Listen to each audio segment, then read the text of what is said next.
The Republican endorsed candidate running for magisterial judge has chosen to crossfile in the primary election coming up on May 20th. So could you just explain what that means to the listeners and viewers? Sure. So cross-filing very simply means she has filed to run on both parties' primary ballots. So in Pennsylvania, this is only allowed in certain races, lower level court races and school board.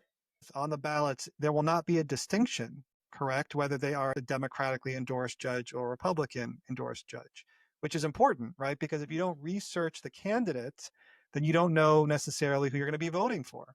You could potentially get knocked out of the race just in the primary by someone cross-filing, right? So Exactly. And that's the if goal.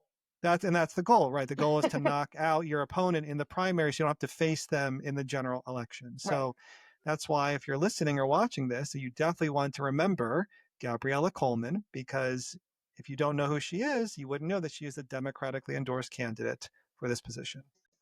Personally think that voters want to go to the ballot box knowing what side their candidate is on. I think you want to know that your candidate shares your values. I certainly do.